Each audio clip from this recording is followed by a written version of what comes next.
As you know, I normally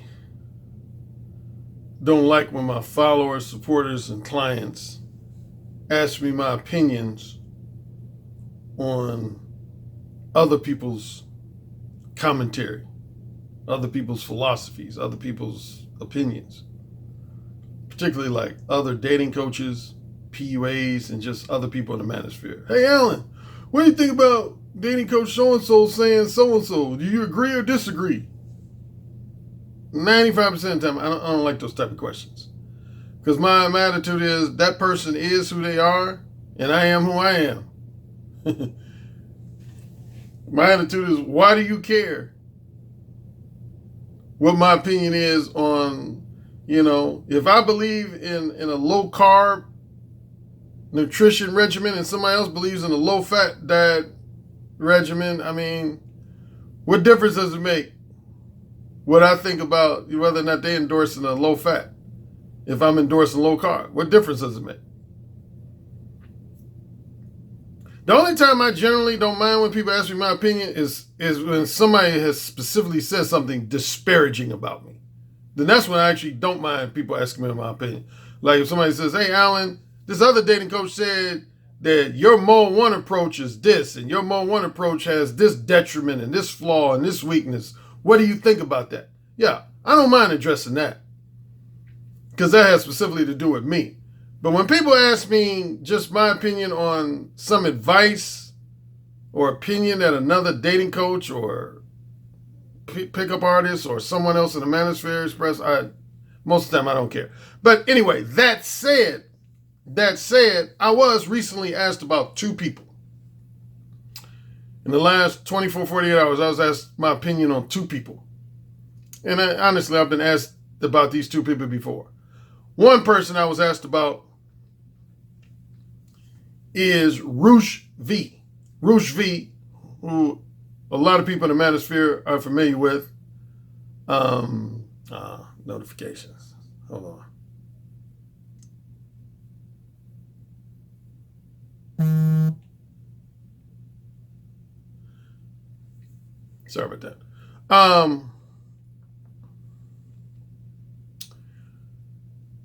Yeah, Roosh V is most known from Return of Kings fame. He ran that website, Return of Kings, and apparently he has decided to turn his life over to Christ and become a born-again Christian. And now he condemns the idea of men engaging in premarital sex and casual sex.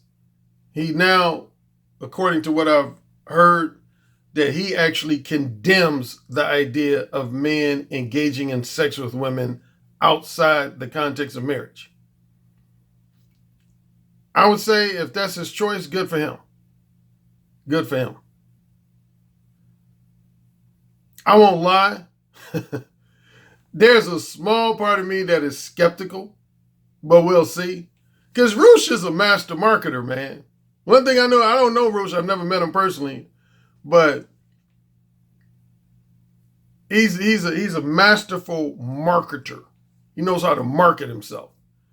And the small part of me that's skeptical about his most recent, change of behavior, change of lifestyle, it makes me think he's just doing it for marketing purposes. But I could be wrong. I hope I'm wrong. But I remember there was this comedian who used to be on Saturday Night Live named Dennis Miller, who once said that a lot of people are going to turn to the church, turn to God, when their life is just really fucked up. Like they become a drug addict, they become an alcoholic, they've lost their job, their revenue and income is starting to rapidly decline. He said that's when a lot of people are going to call themselves becoming a born-again Christian and turning to God. But anyway, here was a more specific question I was asked. Alan, would you ever see yourself condemning promiscuous sex, casual sex, premarital sex in the future? Would you basically see yourself doing a Roosh V and coming out with a book like Neil Strauss? He came out with a book after the game called Truth, where he said he regretted lying to women and misleading and manipulating women, and that he started endorsing the idea of marriage and long-term monogamous relationships. Somebody brought up Tariq Nasheed, was on Fox News once, and categorized a large part of the content in his books as satire, tongue-in-cheek satire. And so I was asked the question, Alan, do you ever see yourself 3 years from now, 5 years from now, 10 years from now, regretting writing any of your books? Do you ever see yourself regretting writing any of your books? Mode 1, upfront and straightforward. Who'll say it again? Possibility of sex, or the beta male revolution? My answer would be no. My answer would be no. I mean, you can never predict the future, but my answer would be no. Here's the thing. Here's the thing with me that's kind of different. And this brings me to the second person I was asked about. Some guys asked me about my thoughts. I've been asked this a few times over the last few months about Jordan Peterson. Jordan Peterson. Well known. He's a Canadian clinical psychologist, New York Times bestselling book author. Has a huge following. I think he has like over 10,000 Patreon subscribers. Matter of fact, let me check and see. Yeah, if I'm not mistaken, he has a ridiculous amount of Patreon subscribers.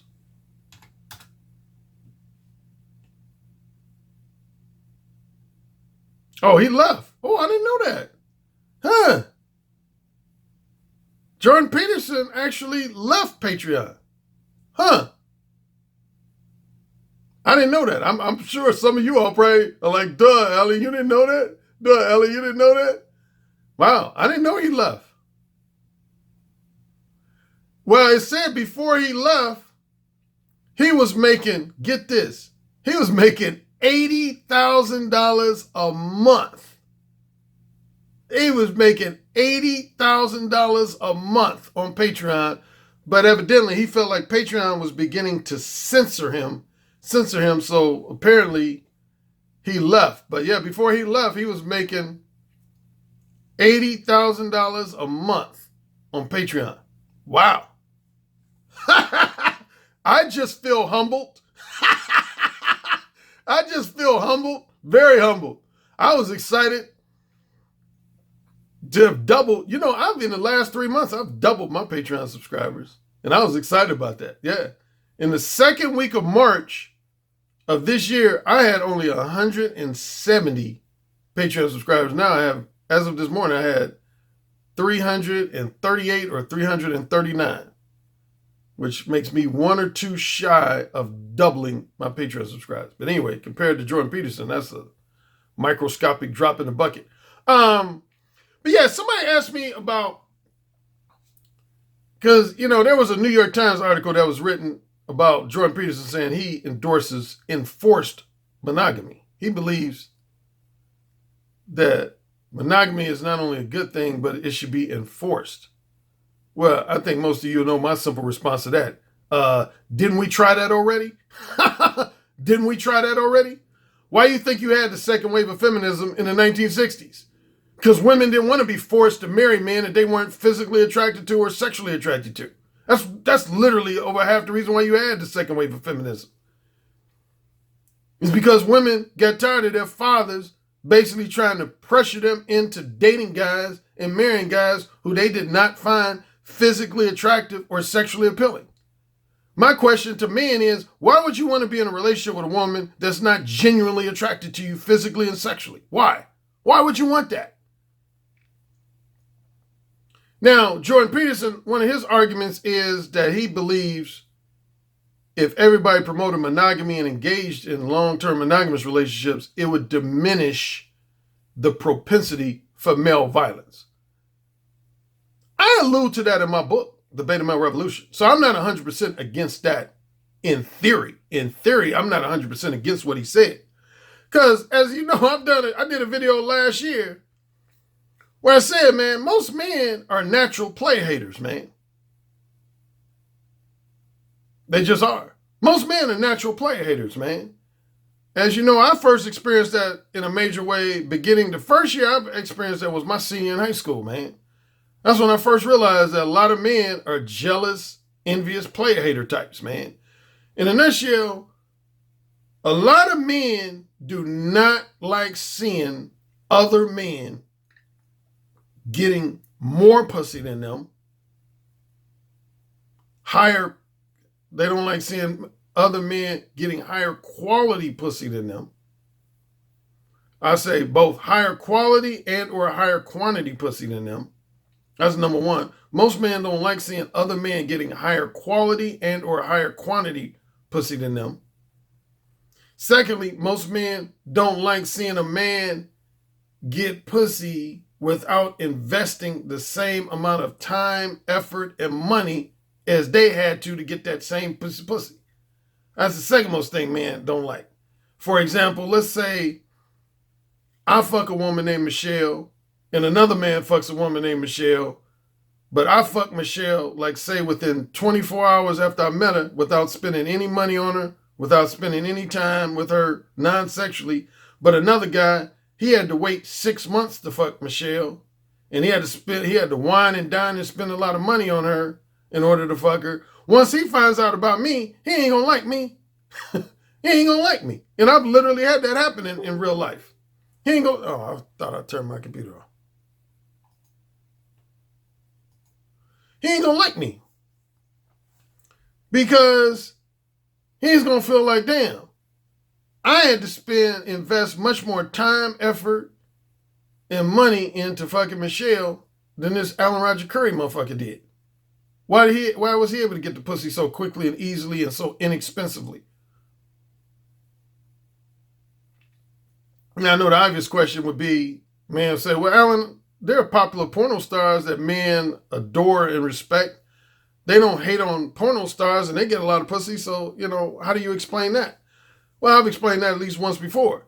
See, the reason why a lot of porno stars, now some porno stars do get hated on, but one of the reasons why a lot of porno stars, male porno stars don't get hated on, because a lot of men perceive them as having sex with nothing but slutty women, highly promiscuous slutty women with no morals, no character, no integrity. So they really don't care. See, that's the judgmental aspect of men. Men, typically, they're not going to get hateful towards a man who they feel is fucking nothing but slutty women. I've heard men actually say that. Men don't care if a man is fucking hundreds of women if they feel like those hundreds of women that guy is fucking are highly promiscuous sluts. Here's what men are going to hate on you, though. Is one or two times that men are going to hate on you. Is when they see that you're able to have casual sex with a high number of women that other guys are only able to have sex with if they're either in a long-term relationship with or that they have to spend a lot of money on. You're going to get hated on. If you're able to have quick, easy, casual sex with a high number of women that other men have to either be in a long-term committed relationship in order to have sex with and or they have to spend a lot of money on in order to have sex with, you're going to get hated on.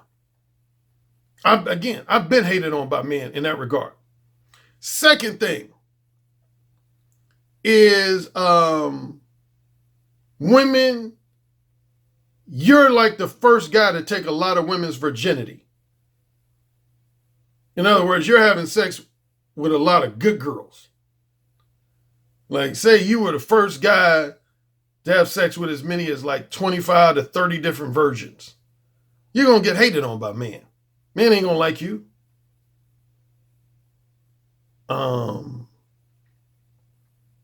Oh, and the third, well, this kind of relates to the first category, is if you're having sex with a lot of women who are married, engaged to be married, or have a boyfriend. Yeah, obviously, men are going to hate on you for that. But yeah, man, just like I always talk about women's true nature, you've always heard me multiple times talk about women's true nature, both their true sexual nature and their true manipulative and materialistic nature. Well, men have their true nature too. And the fact of the matter is, the vast majority of men are very jealous, very envious, very possessive. Men, plain and simply, men don't like to share pussy. Women are more likely to be willing to share dick than most men are to share pussy. Men don't want to share pussy. They don't want to share pussy. Once they get a good piece of pussy that they really care for, they want that pussy to be theirs and theirs only. They want to basically own pussy. That's what's in most men's nature. Not all men, but most men. Most men want to own pussy. They want to own pussy. But the reality is, this again is why we had the sexual revolution, the free love movement and sexual revolution, as well as the second wave of feminism. Because women don't want their pussy owned. Women don't want their pussy owned. Period. They never have, and women don't want their pussy to be owned. And that's why men and women are never going to see eye to eye, 100%. Because most men want to own pussy. Most women don't want their pussy owned. Women want to fuck and are going to fuck whoever they want to fuck. Period. End of story. Women are going to fuck whoever they want to fuck. They either going to do it openly, with your knowledge, or they're going to do it behind your back. But women are going to fuck who they want to fuck when it comes down to the nitty gritty. I've accepted that fact probably 2 decades ago. Women are going to fuck who they want to fuck, and they're going to fuck who they want to fuck. They're either going to do it openly, with your permission, or they're going to do it behind your back. Now, going back to, I went on a long segue, but going back to the question, Alan, would you ever see yourself regretting writing any of your books? No. Here's why. I don't really promote any particular sexual lifestyle. For example, I don't specifically and exclusively promote long-term monogamous sex. I don't specifically and exclusively promote long-term non-monogamous sex, i.e. polyamory. I don't specifically and exclusively endorse short-term monogamous sex, i.e. serial monogamy. And I don't specifically and exclusively endorse short-term non-monogamous casual sex, i.e. promiscuity. Any of those four, I don't specifically or exclusively endorse any of those four. Here's what I endorse in my books, as most of you who own my books know.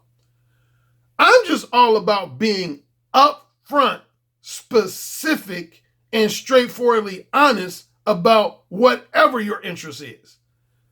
So I'm more about how you go about verbally communicating your sexual desires, interests, and intentions than the sexual lifestyle you choose to adopt for yourself. I'm more about the verbal communication end than the actual lifestyle. And I think most people who own my books know that and realize that about me. In other words, my attitude is I am against men who give women the misleading impression that they want long-term sex when they know deep down they really want short-term sex. I condemn that. I'm against men who give women the misleading impression that they want a strictly monogamous sexual relationship when they know deep down they really want a non-sexual relationship. I condemn that. I'm against men who give women the misleading impression that they're content with being that woman's purely platonic male friend when in actuality they know they either want a long-term romantic monogamous relationship with that woman, or they want to engage in one or more episodes of short-term non-monogamous casual sex with that woman. I condemn that. I condemn any man that's not upfront, specific, and straightforwardly honest about their true, genuine sexual desires, interests, and intentions. I condemn that. So I'm more about how you go about verbally communicating your sexual desires, interests, and intentions to women, as opposed to endorsing one sexual lifestyle over the other. Because to me, all of them have their benefits and drawbacks. All of them do. Each one of those four lifestyles have their benefits and drawbacks. And that's what I'm going to address in my Patreon exclusive portion.